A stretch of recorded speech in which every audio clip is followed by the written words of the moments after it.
Paulo Couto Real, o presidente da ILGA, está na edição da manhã.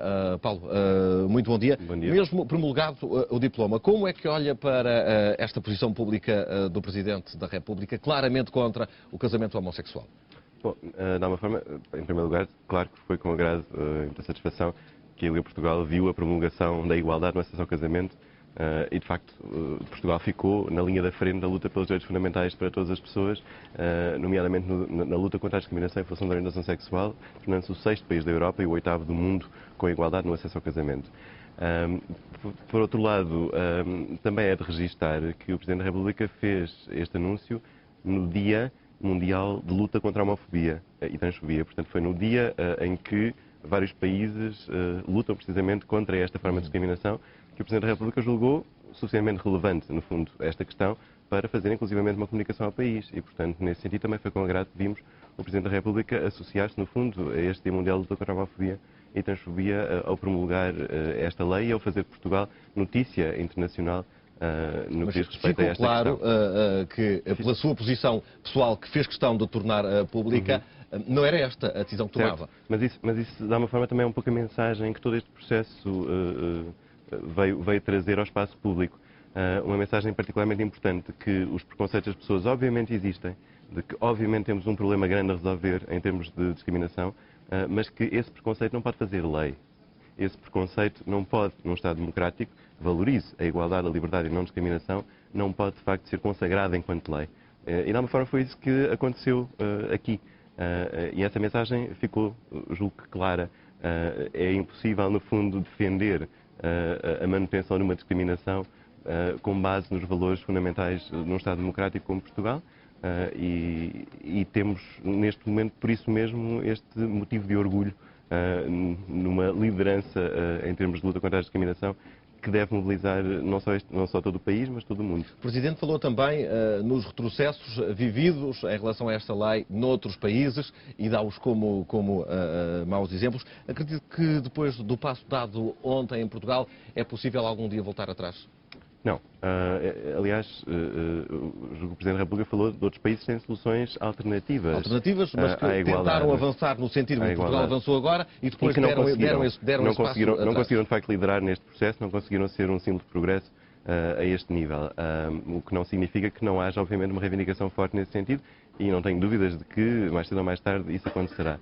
Agora, numa questão como esta, e foi isso que se viu nos países que já têm a igualdade no acesso ao casamento, como a Suécia, a Noruega, a Espanha, a Bélgica, a Holanda, o Canadá, a África do Sul, é que, pelo contrário, há uma interiorização da necessidade de lutar contra esta discriminação e há um crescente apoio, sobretudo a partir do momento em que há a aprovação da igualdade no acesso ao casamento, a esta reivindicação.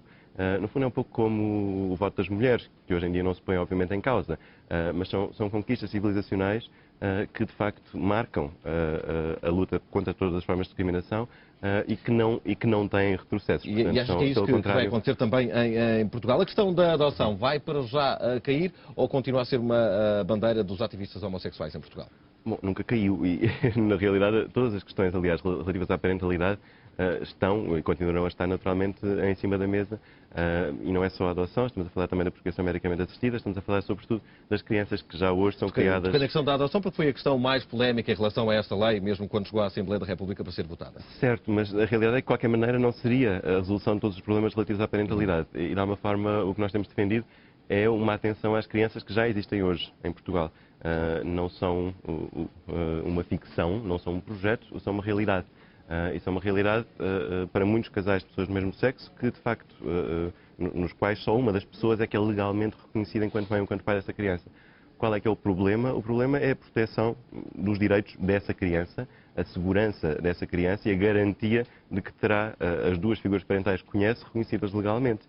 E é evidente que isso deveria preocupar-nos a todas e a todos, e pelo menos do nosso ponto de vista, estamos a falar das crianças, das nossas crianças, do nosso país, e é fundamental que nos unamos para garantir precisamente que há proteção adequada a todas as crianças. Este direito do casamento passa a existir em Portugal, mas acha que na prática vai ser seguido por muita gente? Isso é difícil prever, naturalmente.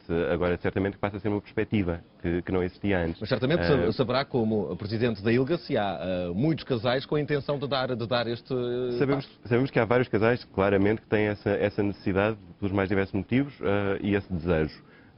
Sabemos também que, certamente, para muitas jovens e muitos jovens, será uma nova perspectiva que não existia, por exemplo, quando outras pessoas lésbicas e gays eram jovens. E isso marca também a diferença. Porque também não estamos aqui a falar só de casamento, não é? Estamos a falar aqui de igualdade no acesso ao casamento, da possibilidade de acesso ao casamento e, sobretudo, do fim da legitimação por parte da lei de um preconceito. Esse é que é o grande marco, essa é que é a grande viragem e essa é que é a grande mensagem de união e não de fratura que esta lei passa. Mas a discriminação vai continuar? A discriminação vai continuar, infelizmente. A discriminação continua a manifestar-se das mais diversas formas. O que podemos é entrar num novo estádio de luta contra a discriminação e lutar de uma forma também mais credível e sustentada contra essa discriminação, mas enquanto sociedade. É um dever de todas e todos nós, no fundo, lutar contra todas as formas de discriminação e, a partir de agora, torna-se mais fácil sustentar a luta contra a discriminação em função da orientação sexual. Paulo Cordeiro, bom dia, muito obrigado pela presença nesta edição da manhã.